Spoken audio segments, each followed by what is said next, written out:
I like it. What's wrong with the Jerry curls? Just looking all wet, supposed to be like a fro. Supposed to be like no Jerry curl. You know what I'm saying? I love it. Where'd you come from? The West Coast? The West Coast, yeah. I mean, it goes with the Jerry curl.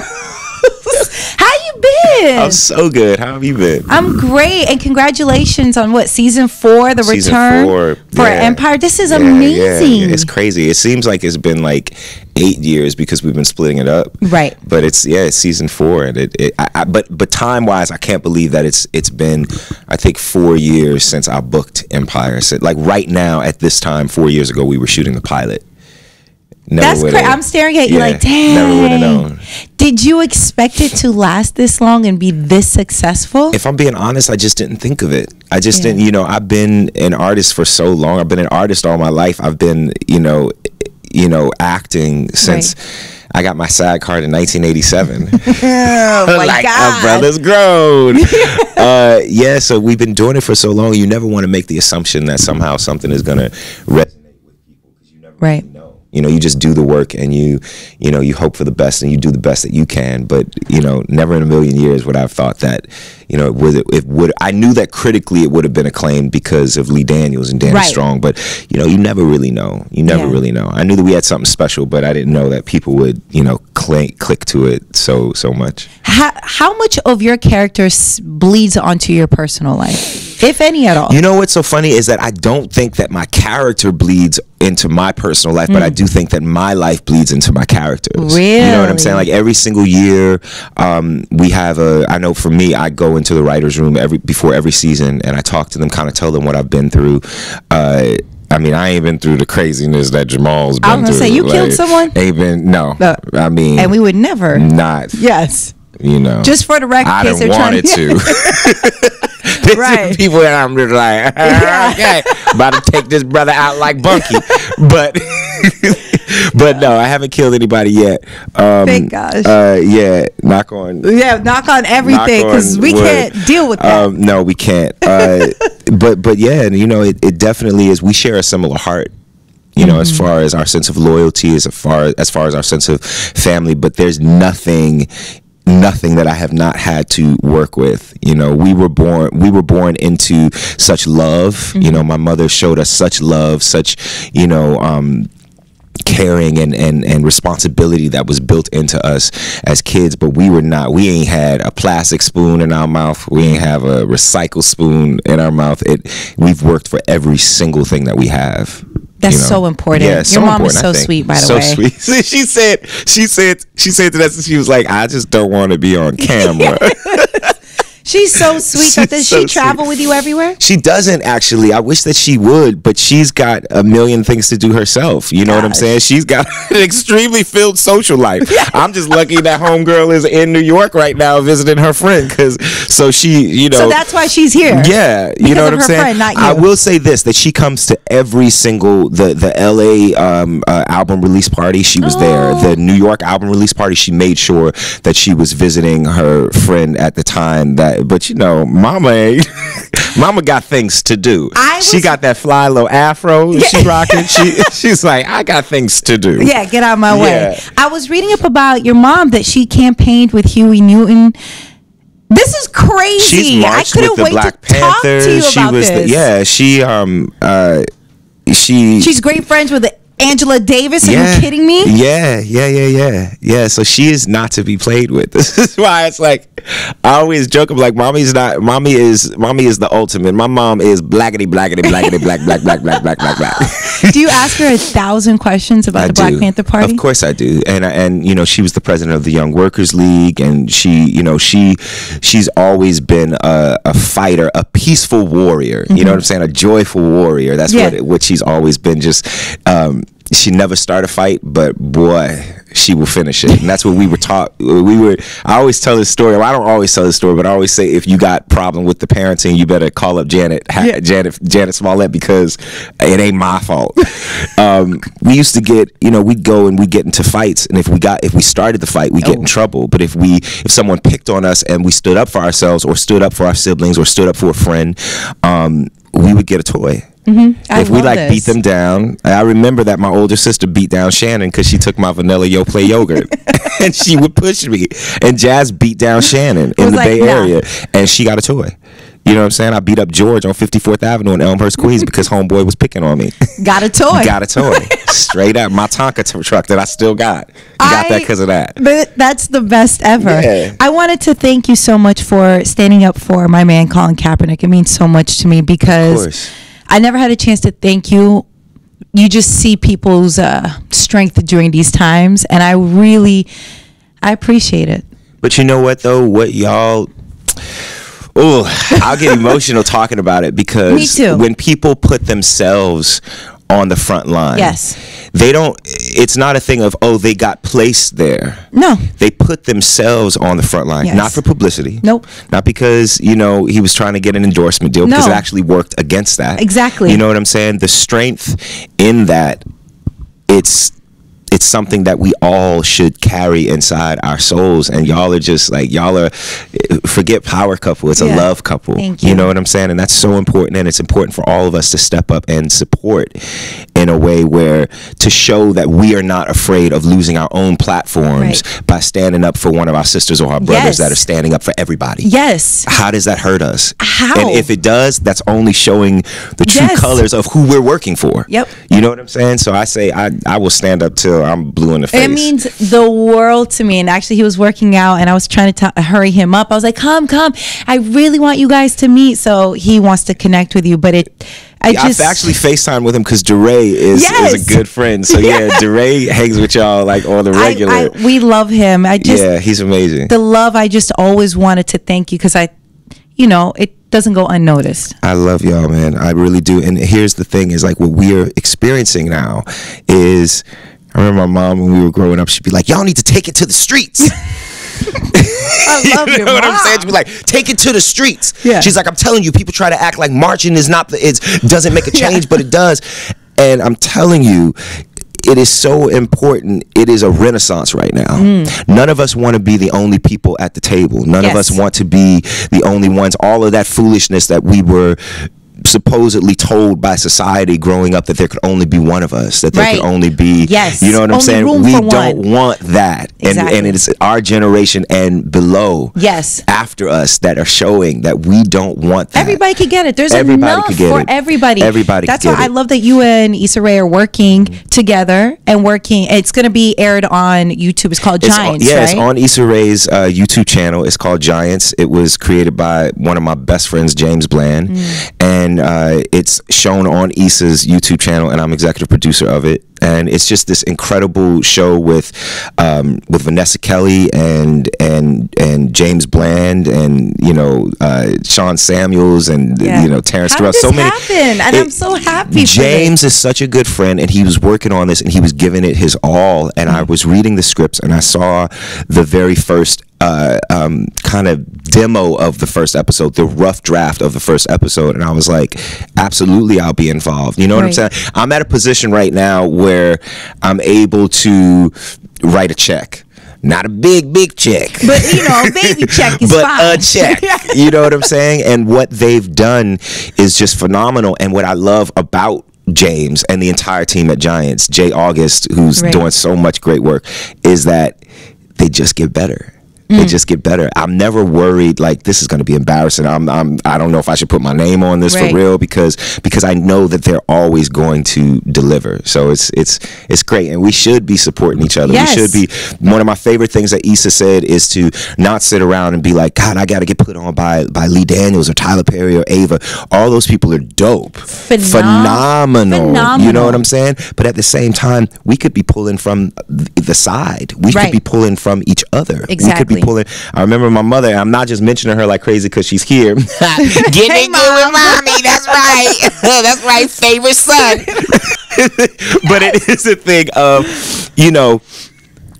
we have. She would tell me, I remember when I was younger, I was like 13, 14 years old, really starting to really truly write and produce music. And I remember her saying, I said, I need someone to help me produce this. And she said, you better learn quick how to do that yourself, because nobody is going to care about your stuff more than you. I mean, you basically funded your album by yourself. Oh, no, you did everything yourself. No, fully, boo. Fully. Yeah. Like all the way. Yeah, because it's just, you know, to be honest with you, and I've told this story before, but there's no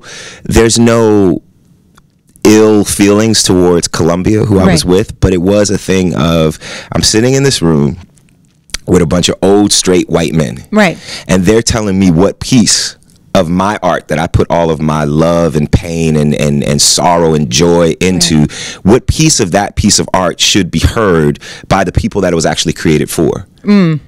And I'm just sitting there and I'm just like, this feels like Hollywood Shuffle Music Edition. Yeah. You know what I'm saying? Like, remember Hollywood Shuffle with Robert Townsend? It totally felt like that. And I'm sitting there, I'm like, this is not crazy. Freedom. No. This is not freedom, and this is not what I was raised to do. And then at that moment, you know, the next day I asked to be let out of my contract because I'm just... That's so powerful. But you have to take that power and you have to do something with it. It's 2018. There's no excuse to, and it might be harder. It might, in the short run, it seems harder. You know what I'm saying? Because it might take longer to get people vibing to your stuff. It might take longer for, you know, people to pick up. It doesn't matter.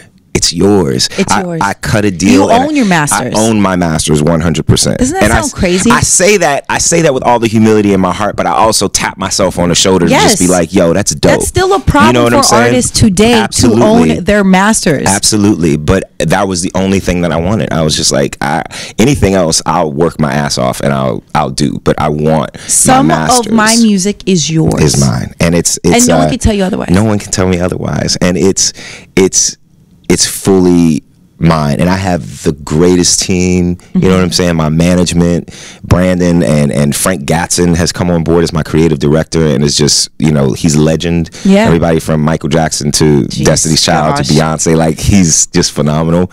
But I have an amazing team, but we do this together, and we do this not for the fame, and we don't do it for the money. All of that stuff, first of all, I don't need the fame to come, but the money will come. You know what I'm saying? The money will always come if you stay at it and you stay true.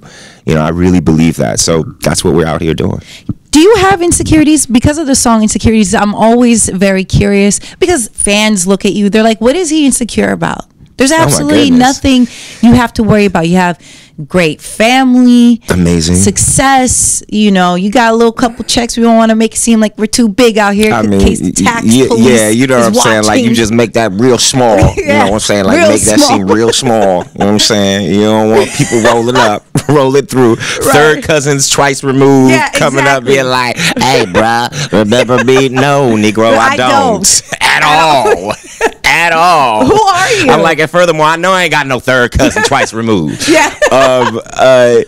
My insecurities, for sure. You know, this is the thing, is that I will say the one thing, and this is kind of what keeps me going in a way. My insecurities keep me going in a way. Now, it's not the only thing that keeps me going. Love is what keeps me going more than anything. But my insecurities keep me going because I feel like I'm in my 30s. You know what I'm saying? And I hear the great things that people say. I hear the bad things that people say. And still sometimes the words that people use chip at me, chip at my spirit. You know what I'm saying? Chip at my soul.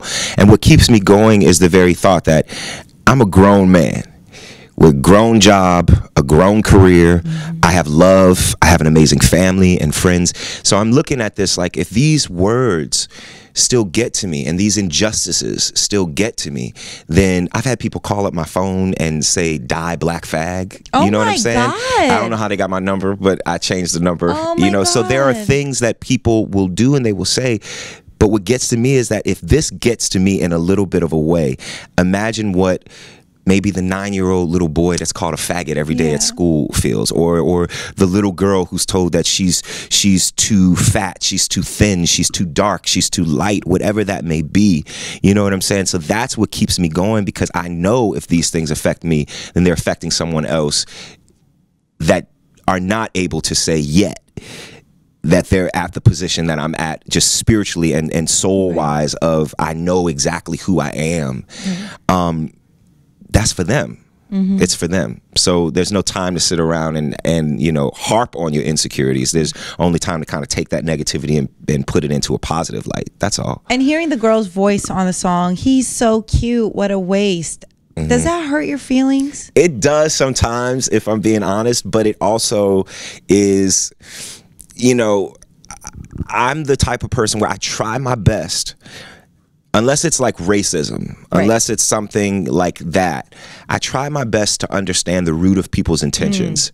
And I know that the root of the intentions of those types of lines, they're actually in their mind complimenting you.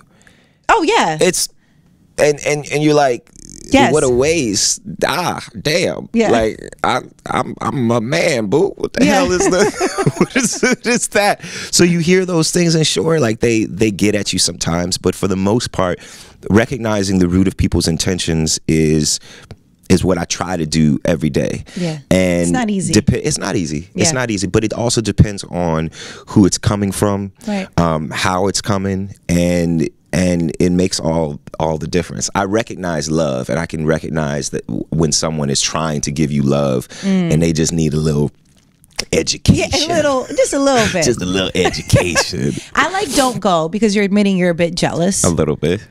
And you'd go through so much But you know what, Nessa, that was, I said this the other day, that was the old me. That was the 2017 me. Would you still go through somebody's phone? I might. It's still the old you. I might. I mean, try me. Yeah. You know what I'm saying? But I'm not gonna like break. I'm not the type to be like laying down like this looking at your password. I mean, that was like the 2014 me. Okay. You know? Now you already know the password, so it's... I know the password, and I got your fingerprint right there ready for that phone. That's the 2018. I be like, hey, baby, you come here. Come here. Give me some love. Right? Yes. Like that. Nah. You know, it's not so much... I talk about this a lot with my older brother, because Don't Go was definitely inspired by my own experiences, also by Jim Bean's experience, who wrote it with me. But it was really inspired by my older brother. Really? Where we talk about this, we're such good... everything about me is debatable. You know what I'm saying? To me, your talent is debatable. It's art. Your talent, your looks, your style, whatever. But I know for... two things for certain that are not debatable about me: my capacity to love and my sense of loyalty. I just want the same thing back. And many people would be like, oh, well, you don't have faith in your relationship. But then it's like, but it's not so much about my boo. Yeah. It's about these other fools out there. Exactly. Like, why you looking? Why you just like, I remember Martin said, and you so crazy. He's like, you just looked at he's like, smiling ass. Yeah.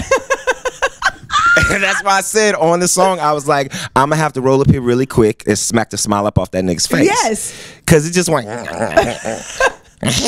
are you so smiley? Why are you so smiley? Why are you so happy? Trust me. Why are you so happy? Yes. You got new teeth? Is that what this is? You real gully. You know what I'm saying? Can't. So that's all it is. And you know, there's a listen, people enjoy the things of being with me, and there's some things that they got to go through. Yep. I'm sorry. God, I love this. I'm sorry. Do you check DMs? Wait, are you in love? Yes. Okay, yes, so then you don't check DMs. I check DMs. Okay. I check DMs because not all of the DMs are like, dirty messages. You know, some of them are nasty, trifling.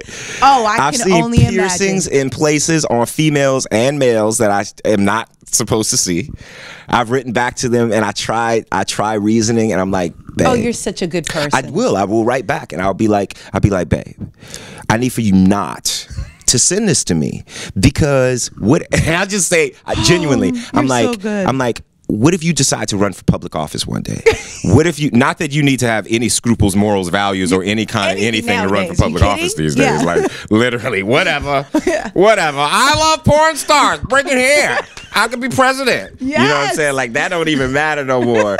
Homeboy and his cigar is like PG-13 at this point. Work. Absolutely. And, but yeah, like, I'm just like, yo, do not trust people. Yes. I'm a good person. I'm never going to share these, but what if I were not? You think because you see me on TV, you think because of that somehow you can send this, and what I'm gonna do with your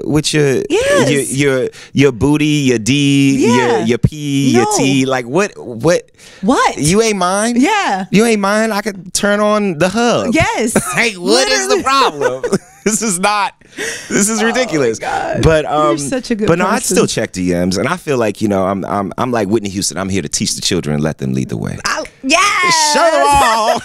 Yes. Thank you so much for stopping Thank you by. for having Please me. come visit us more often. I definitely will. I'm so proud of you. So Thank proud of you. everything that you do. I'm proud of you. I'm proud of you. I literally roll up, aside from all of the things for social injustices and everything that you stand up for. Y'all, I rolled into New York this morning. I get in my taxi because the car, for whatever reason, was not there. So I run into a cab and I see you on Taxi TV. Yes. I see you interviewing people, and I'm just like, we rising, and they can't stop us. And we're rising, and we're speaking loudly and honestly and about the world, unapologetically. And let me say this last thing is that my mom, she loves her kids with all her heart. When we mess up, she tells us about it, and she stays on us until we fix what we've messed up.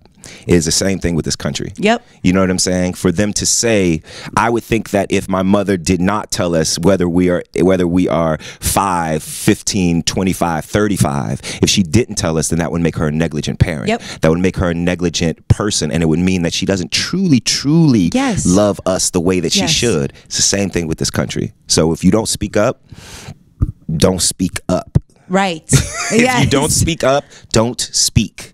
Ever. Period. Exactly. Don't say anything. I love you. Make me emotional. Thank you so much.